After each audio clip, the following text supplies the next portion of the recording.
Good afternoon and welcome to the Center for Disaster Philanthropy webinar, Louisiana Floods, How Can Funders Help? Hi everybody, I'm Bob Ottenhoff and I'm the President and CEO of the Center for Disaster Philanthropy.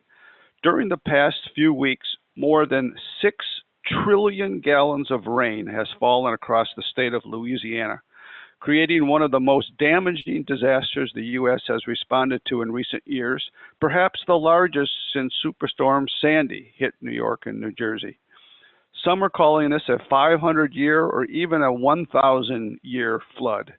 Thousands of people have been left homeless. This webinar today is designed to learn more about it. We've have joining us a panel of individuals with extensive experience in disaster response and are ones that are deeply involved in this current disaster. They're going to tell us more about what's happening in Louisiana and how we can help the relief and recovery efforts. Our panelists include Denise Gilliam, the FEMA representative to the philanthropic, voluntary, and faith-based communities, and she's been deployed to multiple disasters as a federal disaster recovery officer, including Superstorm Sandy. Lori Bertman is the CEO of the Baton Rouge-based Irene W. and C.B. Pennington Foundation, Louisiana's largest private family foundation. And she also serves as board chair of our organization, the Center for Disaster Philanthropy. Following Hurricane Katrina, Lori organized local and national philanthropic responses to raise more than $40 million in funds for recovery. Our third panelist is Jessica Vermillier. She's the director of the Lutheran Social Services Disaster Response and is a manager of the Louisiana VOAD. Before we get started, a few bits of housekeeping. We're recording this webinar and we'll be making it available later. You may submit a question at any time using the Q&A button at the bottom of your screen, and we'll do our best at the end of the webinar. Before we begin, it's my pleasure to introduce Stacy Frazier from the Council on Foundations to welcome everyone here today. Stacy, thanks for joining us. Thank you, Bob. We really appreciate everyone joining today's webinar. And the Council is co-hosting today's webinar with the Center for Disaster Philanthropy to elevate attention to the continued need to the audience of national funders. And we hope that from today's webinar, our funders and a funding community will be able to not only receive a valuable report out of what's transpired, but also ways to direct their funding and get involved. The Council has a legal services team on the ready to assist with navigating the regulatory complexities of disaster giving.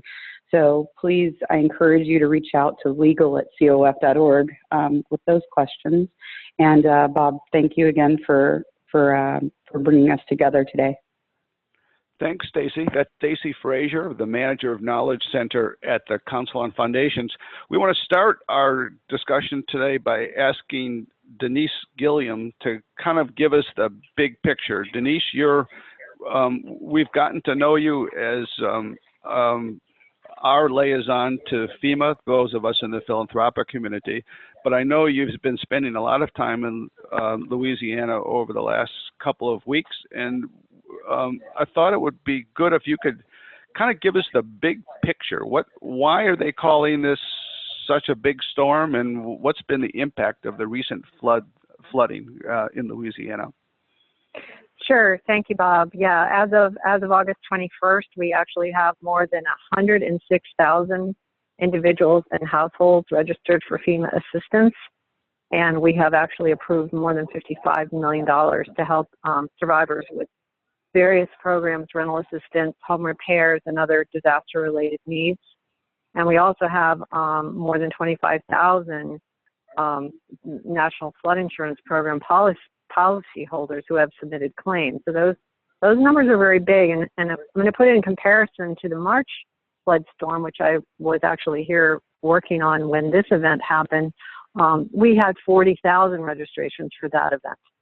So putting that, also bearing in mind that we've only had the registration period open for the first week after the storm. So those numbers are really very high.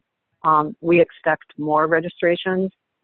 Sometimes people wait until the last minute to register because they don't really understand all the programs that FEMA has available to help them.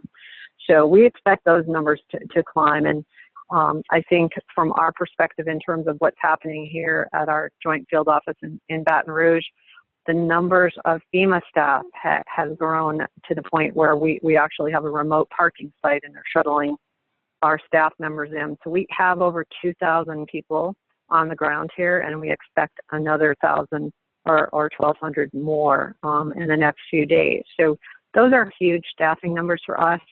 And what it really means is we're getting everybody out there on the ground to work directly with the survivors and try to find solutions for them in their recovery. So I would say the numbers of staffing plus the registrations at this point, given that it's early days, we're only in the first week and a half or so of this, it's really pretty impressive. Right now, in the congregate shelters, we have 30 shelters that are open, and they have 3,042 occupants right now. And then we're working on our transitional shelter assistance program. We have about 130 people that have checked into that, and we have 146 rooms of people, staying in basically our hotel program.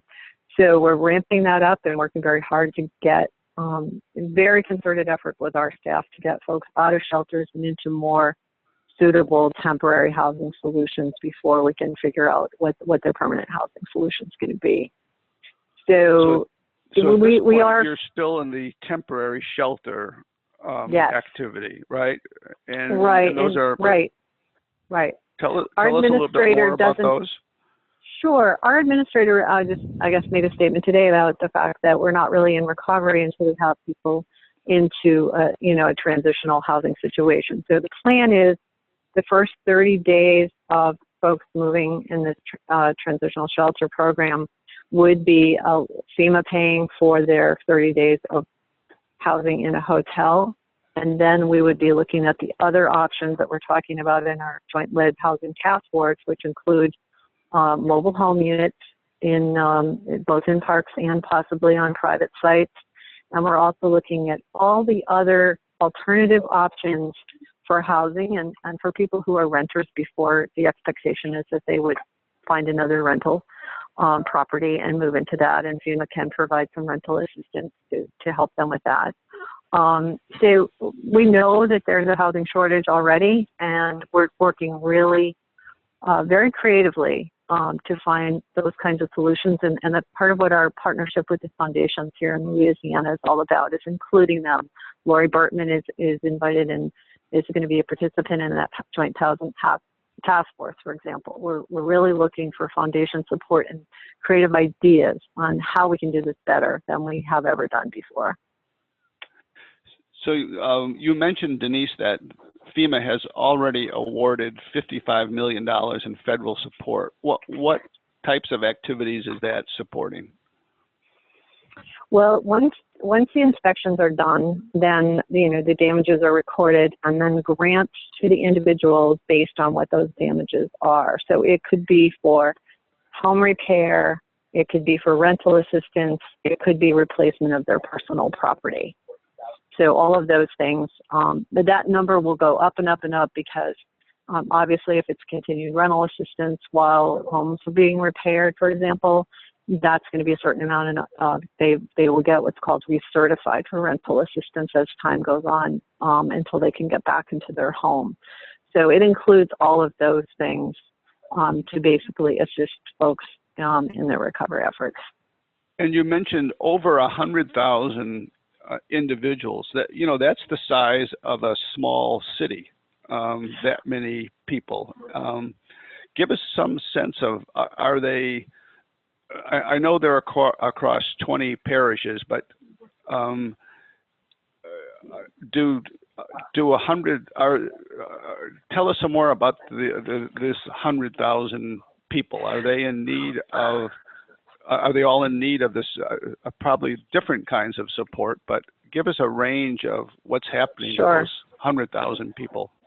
Sure. Well, I think it's important that we don't limit it to that 106,000 number, because what we're looking at is households. So that's the number of households, and each household registers as a household. And the usual number we use is multiply that times 2.54 to actually give us a ballpark figure on what the actual numbers of populations are based on. You know, it isn't just about the 106,000 number.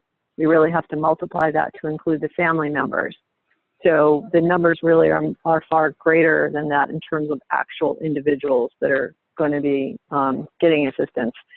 So, I mean, one of the biggest things that's going to happen with most of these households is the home repair program, and we're looking at various creative ways to move in and actually get those repairs done quickly. We're talking today about a program that would allow very swift repairs to those, almost like as a shelter-at-home program. And the idea is to make repairs so they can stay in their home but have enough of the repairs done that make it livable temporarily to them. It might not be a final solution, but it will allow them to stay in their home if possible. Okay, so thanks. We've been listening to Denise Gilliam from FEMA, and now we're going to bring Jessica Vermiglia into this conversation. Jessica manages the Louisiana VOAD, and also works with the Lutheran Services. So she knows what first responder organizations are doing, nonprofits, faith-based organizations. Jessica, I know we pulled you off of the front lines today. Where are you calling us from? Hey, Bob. Yes, I'm actually calling from Louisiana State Emergency Operations Center, which is positioned at the Governor's Office of Homeland Security and Emergency Preparedness, also known as GOSEP, here in Baton Rouge. And so this is the center of any emergency management operations that happen during any type of multi-regional response, where it goes beyond an individual parish response. And because obviously of the size and scope of this particular incident that we're dealing with, we were activated at the state emergency level to be 24/7 a week ago Saturday. And so all of the emergency support functions, or ESF folks, were called in to man their desk and their stations 24/7. And so that has been ongoing since that time. Just yesterday at 6 p.m., we ramped down those operations so that there's no longer 24-hour coverage in the Emergency Operations Center, although the support functions have to continue to monitor that and be available virtually and on call. The ramp down takes it down to basically more sheltering operations that we continue to deal with, so that those folks like Red Cross and the Department of Children and Family Services are still here present in the Emergency Operations Center as we continue to deal with sheltering operations.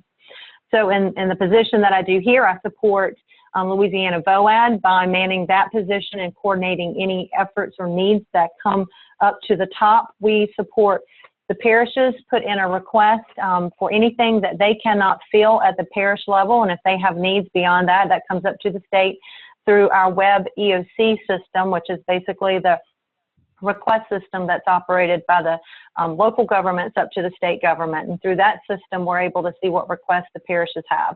And that could be anything from a need for water or supplies or cots for sheltering to search and rescue operations. And so every department, state department within the state of Louisiana has a function within here. So we have Department of Transportation, we have Wildlife and Fisheries, National Guard, the voluntary agencies, so that we can coordinate together and most effectively get those services out into the community during the relief stage. So give us a sense of the state of the nonprofit community. What's it like now, a week or more later, and how are they doing, and what are you just give us a sense of the status of things. Okay, so I think, from my perspective, of course, I've been locked up in a, concrete building for a week.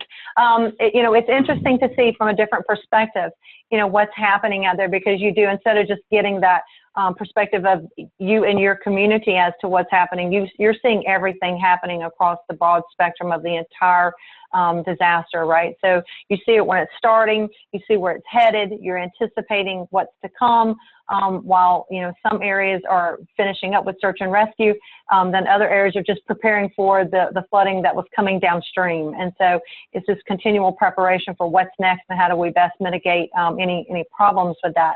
From a nonprofit perspective, you know, the nonprofits were immediately engaged in this response. You know, the one thing with this incident is that it so heavily impacted the Baton Rouge capital area, where a lot of our nonprofits are actually housed out of. And so we have a lot of our nonprofits who miss their main offices. And so we lost a lot of not only buildings and physical facilities for our nonprofits. The food bank went underwater. Salvation Army lost all of its facilities, including their new facilities. So all of their programs, including their house programs with individuals who are in housing programs and their homeless population, all of their programs were decimated, and they had to relocate those to temporary temporary spaces. And all the time during that, they continued to serve this community like they had not been impacted. And so I can't say enough about the resiliency of those organizations just stepping up to the plate and really coming to bear in a time that was personally tragic for them. Not only have facilities and infrastructure for our organizations been damaged, but a lot of individual staff members have been impacted. So not only are individuals operating perhaps with physical issues with their buildings or losses in their buildings, but they're having staff issues as well. They're dealing with staff who have had losses, whose buildings homes have been decimated or flooded. And so those kinds of things are the things that we're dealing with here. And it really, they're tired. I mean, I guess that, you know, everybody at this point is tired. They've been going on adrenaline for over a week and going at 100 miles an hour and just blowing through, and they're really suffering losses at that level as well. From a national perspective, go ahead. Have you had good response in volunteers? Has that been an issue? Are you have plenty of people power? Yeah. So from a national perspective, we have, I can't say enough about the support we've received from our national VOAD partners, and just the number of calls and emails and texts and everything we've received from, you know, wanting to know what do we need, how can we help. And I think just the indication, we had a state VOAD call a week ago for situational awareness, and I had over 144 participants on that call, and that involved our national partners. And so I can't say enough of the reaction from that level. What that also indicates to us is the fact that this is a big deal. When all of our national partners come to bear on a situation like this and step away from some of the things that they're doing that don't normally respond perhaps in our state, or who haven't responded in our state since the post-Katrina days, I think that says a lot about the size of what this and the magnitude of what we're dealing with. We probably have, and we're trying to track it, it's honestly a little difficult to keep a grip on because there's so many people coming in. So starting last week, as the water started to recede a little bit, our national partners have started moving in. We have our mucking and gutting groups on the ground. We have folks in with children's services. We have folks in with spiritual and emotional care, and they're getting on the ground and getting their camp set up so they can help provide services out into the community. What we do need is, we have volunteers, but we really want to push that we want to get volunteers in now to get this cleaned up, especially for the mucking and gutting. We don't want that stuff to stay in those homes. We're already having issues with mold, and obviously we're in, you know, Louisiana, and so it's hot here, and so the mold grows quickly, and we're trying to do that as quickly as possible. That's what we were working on here with the state this morning, with messaging and media that went out. I did a news shot earlier with one of the local stations, asking for volunteers to come in and assist with this huge effort that we have to get these homes gutted. We are utilizing crisis cleanup to coordinate our jobs into that process. We currently have, through that hotline, about 3,300 individuals who have registered to have their homes cleaned out. and then the agencies can go in and pull down those job orders out of that. And that's an 800 number that individuals call to get registered for that service. But we want to make sure that our agencies who are here on the ground doing that work have enough volunteers to actually get some of that done. And that's going to be just a huge, huge effort that's going to take everybody working side by side. Okay, thank you. That's Jessica Vermilia. She's with the Louisiana VOAD. We want to bring Lori Bertman into this conversation now. Lori, it's here you are running the largest family foundation in the state of Louisiana. With your work with the Center for Disaster Philanthropy, you're thinking and supporting disaster work all around the world, and now your neighborhood is experiencing flooding. So start us there. What's it been like for you and your foundation and your family members? Well, first of all, I thank you, Bob, for hosting this webinar, and I want to thank my two other panelists, Jessica and Denise, for their amazing work that they have done. You know, I could not be a CEO of a foundation without working alongside of GOSEP or FEMA, which is a lot different than we had in the past, which those collaborations and cross-sector collaborations have certainly helped in terms of making decisions here and in our own backyard. We were right in the middle of our grant cycle, so we had hundreds of grants coming in over the weekend as the flood hit. So we have extended our grant cycle, but usually in a disaster, and we've had several since Katrina, so we're quite experienced in this situation. We immediately connect with our community foundation, the Baton Rouge Area Foundation, and then we obviously connect with the Center for Disaster Philanthropy, since it was born out of Katrina as a place to help donors be more strategic and effective in their giving. So, of course, Bob, certainly you were first call, as well as the Baton Rouge Area Foundation. What we do here is every day at 5 o'clock, we meet with the foundation along with nonprofits, along with the private sector, the public sector, in a very cross-collaborative way to talk about updates, anything from shelter updates. I usually bring FEMA updates from Denise, or BOAD updates from Jessica, and then also anything that is related to our grantees.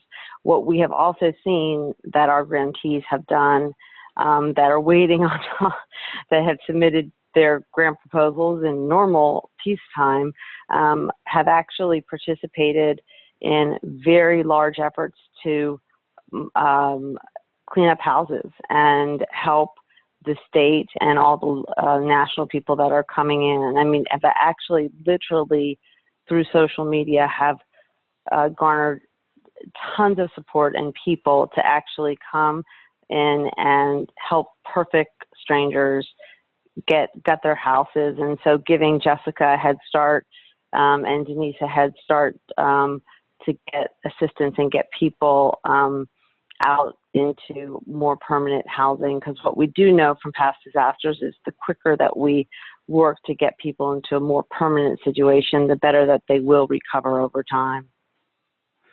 So Lori, you mentioned that a number of community foundations have launched funds. Could you talk a little bit about what they're doing, how they coordinate, what they're trying to raise money for? Yes. Well, you know, I've never seen this many funds that have been started since a disaster. And everybody from literally our women's hospital created a fund. I mean, they actually had 500 of their employees that were in the flood, to all the community foundations in the areas that were flooded, including Acadiana, the Greater New Orleans Foundation, the Louisiana Foundation, as well as the Baton Rouge Area Foundation. Most notably, I have worked more with the Baton Rouge Area Foundation because just back to Katrina, it was a collaboration of all the Baton Rouge foundations specifically that actually raised over $40 to $60 million to help rebuild the city of New Orleans. And it was actually that disaster, though different than this disaster, was also a disaster for Baton Rouge in that there were so many displaced people in the city of Baton Rouge as well. So it was kind of a double whammy, and we all had to work very closely together. So what I'm seeing what I'm noticing is I looked to see what the Greater New Orleans Foundation was funding and what the Baton Rouge Area Foundation was funding, and what I saw was that they were funding some very similar programs, which made me very happy that they were on the same page about what the different types of nonprofits that were doing the work. And these were not necessarily VOADs in the VOAD systems. These were nonprofits that were entrepreneurial, that were doing programs that helped families that were not in the shelter system, that were actually living either in the homes of family members, which often get left out, and the family members who take in people are often people who need help as well and need assistance as well. And those people sometimes get left out of the system. And so very excited to see that while they were giving to food banks and Second Harvest and some of the and United Ways and some of the ones that you hear every day, they were also giving to some of these new entrepreneurial foundations collectively. Lori, do you have any sense, or it may be too early for this yet, but do you have any sense about how fundraising is going? Are people contributing? Are there enough funds to cover costs? Do you have any sense, or is it too early? Well, I think I've seen two things. I mean, I first of all, I am humbled by, like Jessica, about the amount of people who have reached out, which demonstrates to me that this is being seen as quite a large disaster. Even on the media, I've been, lots of different partners and other funders have reached out. I've seen the funds have been endorsed by politicians and good or bad, and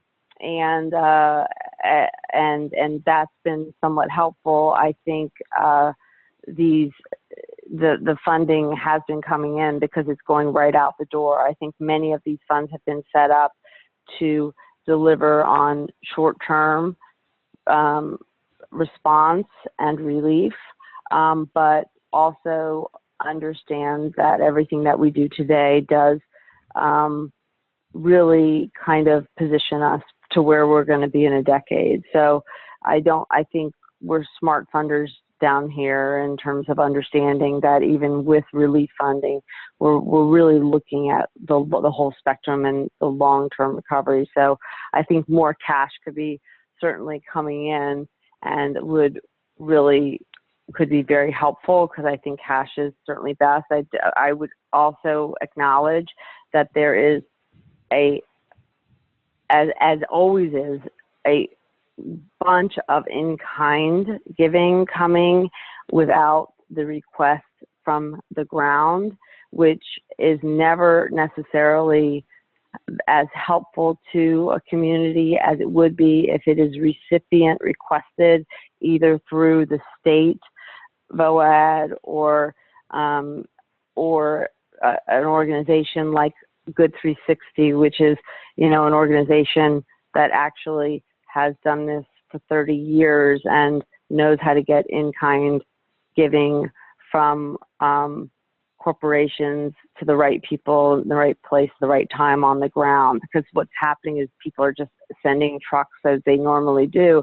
And as Jessica said, we have flooded warehouses. We're flooded. So we have flooded distribution centers. And so we've been working together to try to find actual distribution centers that can take in a lot of these products. So I think it's very important that all things are coordinated with either the state or with an organization like a Good 360, for instance, that understands how this works.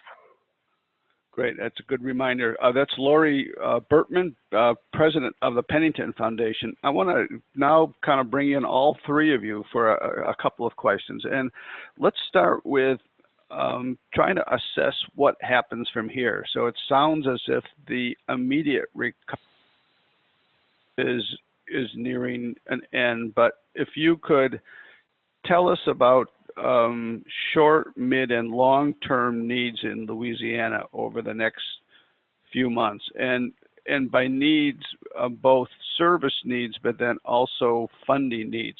And before we get started, I just want to remind everybody we're looking for your questions. And so if you've got a question for these distinguished panel, you can just use the Q&A button at the bottom of your screen and submit your question, and we'll try to get to you as soon as we can. So let's ask about short, mid, and long-term needs, and let's start with Denise, and then go to Jessica, and then go to Lori. And keep your comments, if you could, to under a minute. Denise? Sure. I'm going to actually narrow it down to housing, because that is really the big the big problem right now. And I would say, obviously the short-term housing solution is a combination of sheltering and people staying with friends and family. And then the next step is getting people into hotels, and hopefully hotels that will have some, kitchen facilities and a little more space for families. But the next step really is sort of the interim between that and the long-term housing solution, which is to get people back into their own homes, or for renters, get them into a new rental. So for the most part, it's going to go much faster for those renters who can find another rental, because they're going to get back to a closer to normal situation.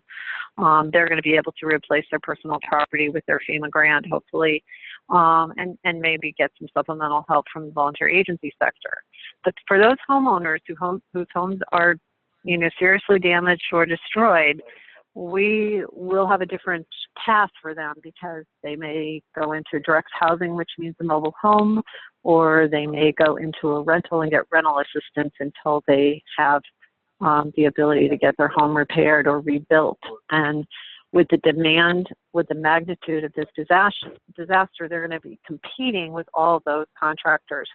And getting that work done is going to be a real challenge when there's a big demand on the system. So the homeowners that need to go back to their homes and have them rebuilt are going to be sort of the longest term out parts of this. But the others it's going to go a little more quickly for them. Jessica, what's your perspective on mid, and long-term needs? Okay, so the first thing, and because we had brought it up during the earlier conversation, so the state VOAD, in conjunction with the state, has established a multi-agency warehouse here in Baton Rouge. We have not actually released the information yet. It is open as of today. We are still gathering a couple little pieces of information to finish up our press release, but that will be open to pull in all those donations that we can get, that will be redistributed back across the entire impacted area to our local nonprofits to be able to get those out into the community.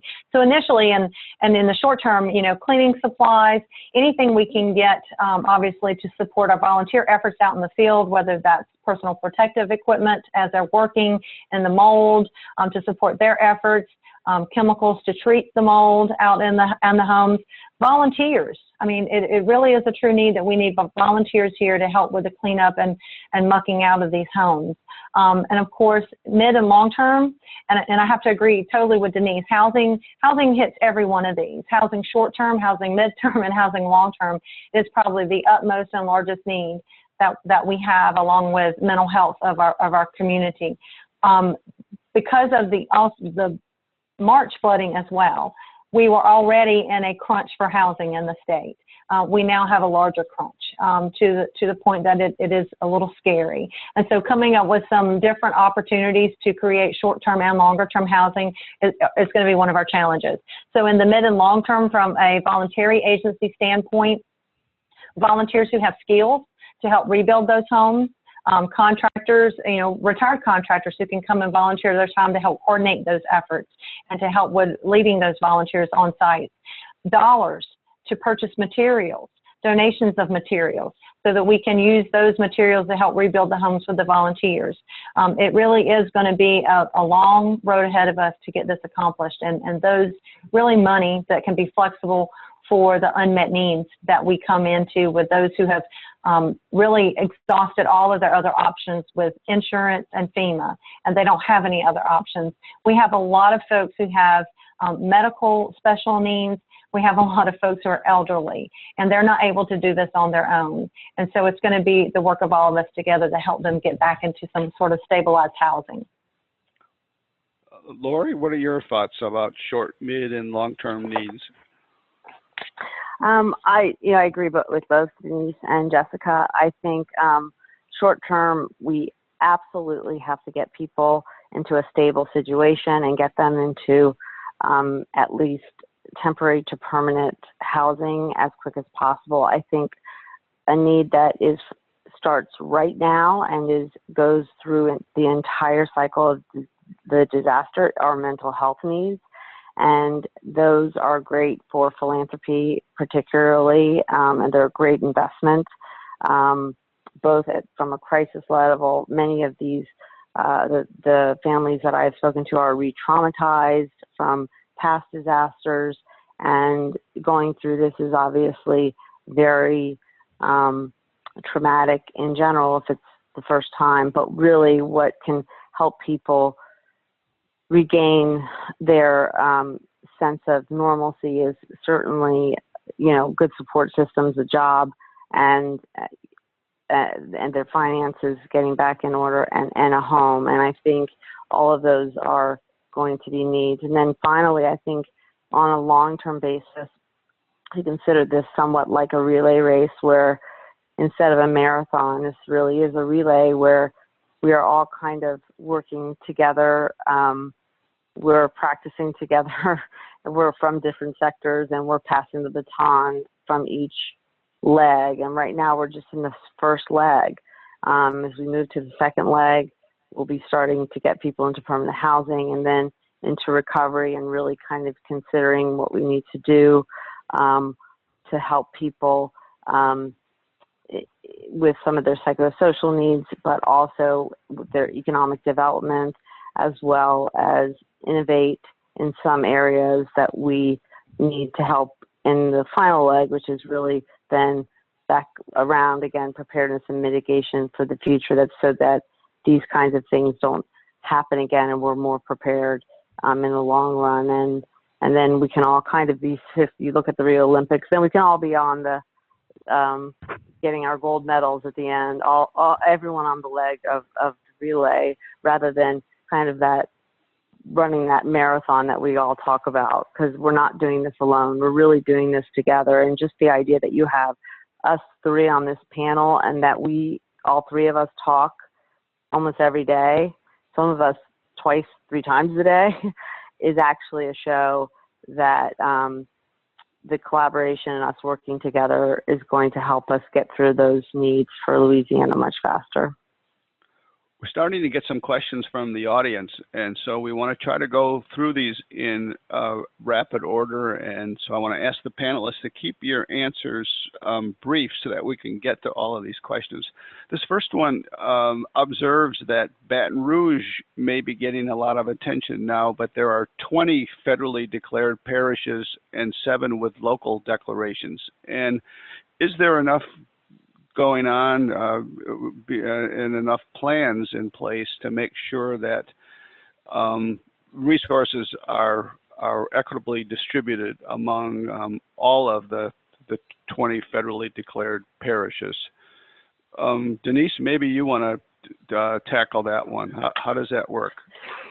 Sure. Well, basically how the equitability of attention from the FEMA side of things is the state will, in partnership with FEMA, make decisions about where the disaster recovery centers are located, for example, and those will be spread out strategically. And obviously we're going to have to be mindful of the fact that many of these communities may not even have a place that's not impacted in order to, to have a physical space to put our staff and have the survivors come in for help. And in those circumstances, we bring out our mobile DRC units, and we actually bring those out into communities pretty quickly after impacts when there's nothing outstanding to have a facility for people to come and meet with staff. And we also have our disaster survivor assistance teams out, and they're actually knocking on doors and getting people with their iPads registering, very actively engaging with them and helping them with the registration process. So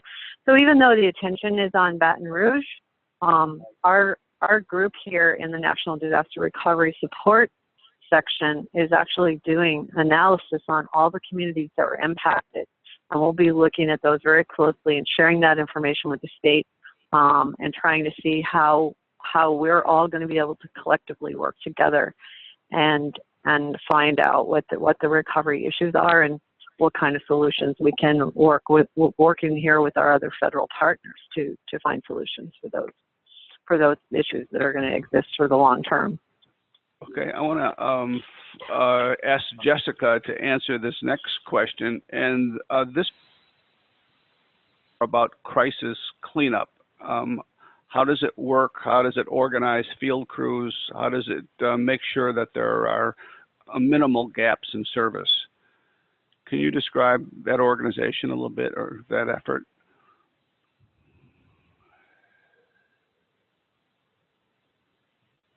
Bob, I'm sorry, I'm trying to get to you. Somebody's trying to call me and I can't get off my mute button. My phone doesn't stop. If I could, I just want to real quick go back to your first question that Denise answered, because from a state and VOAD perspective, that we are incredibly sensitive and cognizant of what is going on in the areas that have been impacted, and making sure that resources are being deployed and that there's not areas or gaps in services, and that we're being intentional in how we are deploying things out into the field and making sure that those things are covered. And so even though I think, it's Baton Rouge centric, some of the operations, just because maybe it's the state capital, it's things sort of can evolve out of here, but it all is also is very centrally located. But just this morning, one of the conversations we had is making sure that we have like the gutting crews, where are there gaps? Where can we move people? Do we need to move people? So that we're mapping out things and making sure that there aren't gaps in those types of services. To address your question with crisis cleanup. So crisis cleanup is basically an open source web-based application platform that allows organizations who are vetted through crisis cleanup's process to join that website, and you can go to crisiscleanup.org to take a look at that. And what that does is it allows organizations to register through that process. And what happens is individuals can call an 800 number, and the 800 number is answered by volunteers, and those volunteers will take the information from those individuals who need assistance with cleaning out their homes. And it's basic information. What's your address of the home that's damaged, the contact information we can reach you at, and what do you need to have done? Is it cleanup? Is it debris removal? Those requests for assistance are then put into the system, and it's populated into that system, and it's mapped. Organizations who are registered can then go into that system and pull down job orders. So if they have volunteers coming in for the weekend and they think they're going to need 12 jobs, they can go in there and look in the area they're working in, pull out 12 jobs and do those jobs. If they're not able to get to all of those jobs, they can re-release them back into the pool so that other people can see them and pull them out. What that allows us to do is have more of a funneled one intake spot for the job orders. It allows us to see who's working where. We can actually grid out or assign like areas and neighborhoods to groups that are working. It allows them to work more efficiently and more effectively. We don't have as many issues with duplication of job orders amongst the different organizations, so we're not double counting people. It allows us to have a much better overview of what's going on within that system. And then once the job orders are completed, they're marked that they're finished in the system, and we can see what else is left.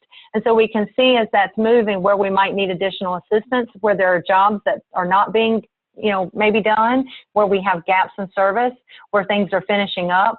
that also allows us to just one more tool to check against to make sure people aren't falling through the cracks. Because then we do have that data and information to go back and make sure that those people, A, have been able to recover on their own, or if they still need assistance through the long-term recovery process. And so it's just another double check for us on that side as well. We have utilized that to kind of go also and look at comparing that with what the parishes are showing as needs within their own communities, and they can kind of look at that as well. I'm a visual person, so for me, if you go to crisis cleanup to that website and you click on the top at maps, and the public can view the map, you just won't be able to see any confidential information. You'll be able to just see a mark on a map.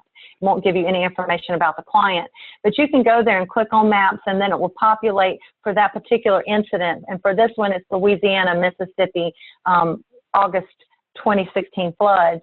And if you click on that map, it's going to show you a magnifying glass with a number in it. And that's the number of job orders that are in there. And you can scroll in on that and get closer until you can actually see the individual neighborhoods and how many requests for help are within those neighborhoods. And it is absolutely overwhelming to look at that map right now, because it's nothing but red marks of flood and need for flood relief in those maps. Okay. But that's how we're utilizing that system. Okay, thanks. Thank you. I want to move on to another question from a listener. And Lori, this one's I'd like you to answer. You talked a little bit about mental health needs, but presumably the system is overwhelmed. What can be done to make enough resources available, and who is doing something about it to help traumatize families with mental health issues? Well, I think, initially the state does have some work through SAMHSA, if I'm correct, but I think the philanthropic community has taken on the mental health needs of families and nonprofits and during disasters, and has had a reputation of doing that through something called an Encourage, which is a PTSD brief intervention program that is not comes kind of after crisis, but is kind of that next step. I think we have some help out of New Orleans and have been offered for some PTSD experts out of New Orleans who have offered to come in and do some trainings with our social workers and our psychologists as well. So we're getting, and then we have some national contacts that are actually coming in and being trained all in the same way to be able to meet the needs of families that are going through this. And I actually think it's an excellent thing, because in peacetime, we are somewhat of an overwhelmed system as it relates to mental health. And this is actually a way to get some good programs on the ground that can stick, hopefully, and remain as part of our general health system. Okay, thank you. Denise, this next question is for you. I've heard you several times now say that we need to do a better job of coordinating the areas where FEMA is providing financial support and where philanthropic organizations put their support. And I wondered if you could just expand on that a little bit, that it sounds like sometimes supporting activities that that FEMA indeed supports, and maybe we could redirect foundation supports for other things. But tell us a little bit more about what you mean by that.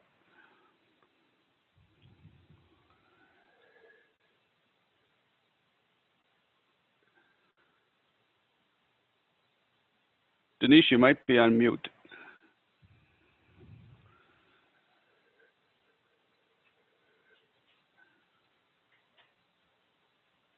Denise, okay. Not hearing Denise Gilliam right now from FEMA. So let me go on to another question. And Lori, let me ask this of you. I know that there's been some efforts underway to form a new partnership of all the foundations in Louisiana. And to kind of set this up, we've had a couple of questions from people wanting to know how we're going to address issues that were pre-existing, structural issues that existed in our society. I heard the mayor of Louisiana after Katrina say, our problems didn't start with this storm Katrina. So someone else asked it in terms of how are we going to start thinking differently about how we build and develop as we have this opportunity to start fresh and build a smarter neighborhood to community and regional scale. So I wonder if you could just talk a little bit about what you and your fellow philanthropists are doing about that. Yeah, well, first of all, thanks for asking that question to Bob and to the audience, because I think that is something wonderful that we have been working on and can certainly come out of a good thing that can come out of such a terrible disaster such as this.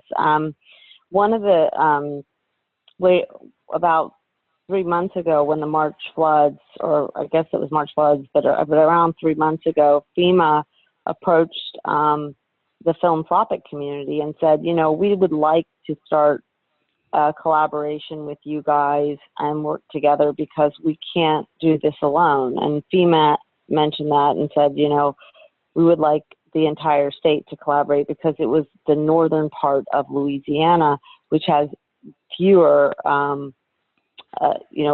philanthropic organizations.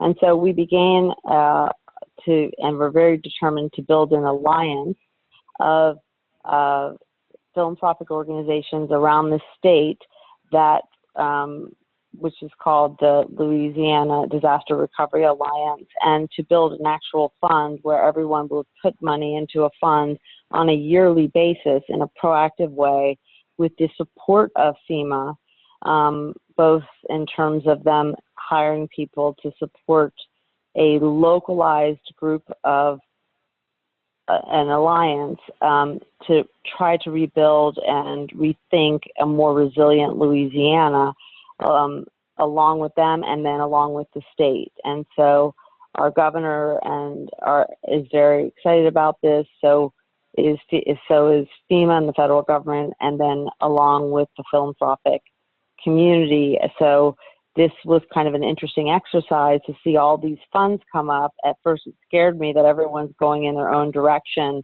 but it really looks like most of the people who are raising money for these funds are also allocating money towards this longer term alliance, which it will allow us to work together and to make decisions together and learn from the best and the brightest brought down by FEMA or the Center for Disaster Philanthropy or the council or whomever to be able to understand how we can mitigate problems in the future. So it would be the first type of this three-prong alliance. And when I say three, maybe four, because we also have many private foundations involved as well. And so we're in the process of solidifying that group, and we will have our first meeting in September, and I'm really very excited about that because, again, it will be the first in the country of its kind, and we hope that other states will follow. Great. Thank you, Lori, for that. Denise, are you back with us? Thanks, Bob. I called in on another phone so I could get it unmuted. Okay. Can you hear me? Yeah, I can hear you now. And so my question was helping us understand how to better coordinate FEMA support, financial support, and philanthropic support. Well, and as Lori just explained about the alliance, I think that was sort of the real driving force behind this initiative, is to really help the philanthropic community understand all the things that the FEMA programs could actually fund and pay for, because what we had seen in the past in some disasters is that the foundations were funding and supporting things that we could indeed pay for. And we really wanted to help them understand what their role could be in this. And I think this alliance is a great example of how we will be in that kind of ongoing communication when projects are identified that our FEMA, say for example, our public assistance grant program can actually fund, that there wouldn't be a need for the philanthropic community to be engaged in that unless they were interested in perhaps supporting the cost share for a particular project that the state or the local community did not have the funding themselves for. So we think it's about leveraging the resources versus one entity paying for something or another. So we really believe that the funding for everything is going to be greatly enhanced by leveraging those resources together and really help expedite the community after for the recovery efforts.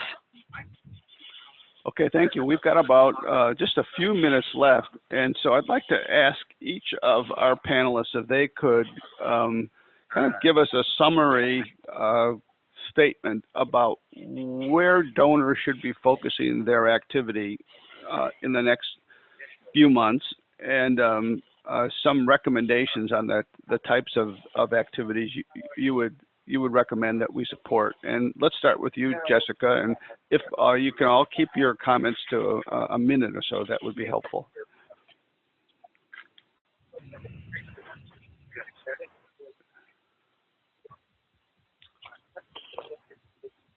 Jessica, are you on mute?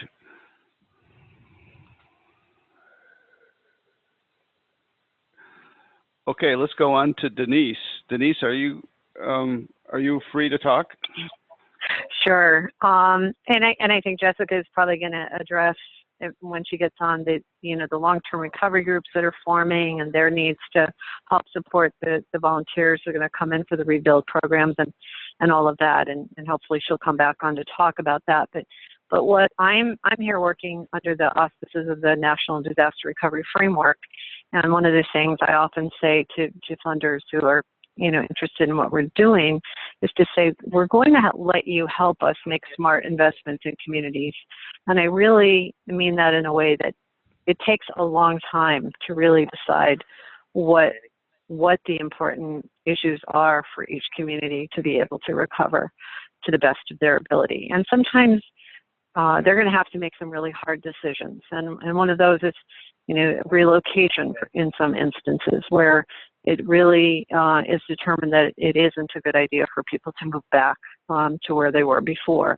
And so then we have programs that can help with relocation. And sometimes there's a great role for the philanthropic community in that because we have a mitigation program, we have grants for that, but again, the community might and the state might not have the funding for the 25% cost share that's involved. So I think, it's just really important to put things in the long-term perspective. And I think that's the idea behind the fund that's been started with the Alliance at the Center for Disaster Philanthropy. So I would say from my perspective, that's where the funding is difficult because once the response phase is over, all the money that comes in those first few weeks is no longer pouring in, and then we really struggle 1 or 2 years out of this to have money for recovery. So we really are strongly supporting the fund at the Center for Disaster Philanthropy and any funders who are really interested in that long-term development of what the economic, the infrastructure, the housing, the mitigation program, all of that comes together in the longer-term recovery phase that goes beyond just helping individuals. Thank you, Denise. Let's get Lori in here. Lori, some last-minute words of advice for donors who may be thinking about supporting this effort in some way. Well, first, I would thank any donors for thinking about supporting the effort, and I think to think about it in a long-term way, just as the other panelists have mentioned. I would also would love to see people engage the Alliance Fund at the Center for Disaster Philanthropy because of its it outlives this disaster. In terms of this disaster, I think community foundations do an incredible job in terms of vetting nonprofits and are a great place to put your funding. And they get money out on the ground. They already have money out on the ground, and then they will continue to put money out on the ground and consider some of the most innovative and entrepreneurial approaches to solving our community's problems. And so our investments particularly are with the Baton Rouge Area Foundation, because we are in Baton Rouge, but there are other community foundations that have set up funds to help all the different parishes. All right. Well, I want to thank our three panelists today. Denise Gilliam from FEMA, Lori Bertman, president of the Baton Rouge-based Irene W. and C.B. Pennington Foundation, and Jessica Vermilia from the Louisiana VOAD. And I want to thank all of you for your time and attention today, and we hope this gave you a better understanding of the flood disasters in Louisiana and how you can get involved and how you can support these efforts. So if you still have questions or maybe planning to fund in this disaster, we here at CDP are happy to help you out and to engage in further discussion. But I want to say thank you very much to our panelists. Thank you also to the Council on Foundations for their partnership of this webinar. And thank you again. Have a great afternoon. Thank you. Thank you, Bob. Thank you.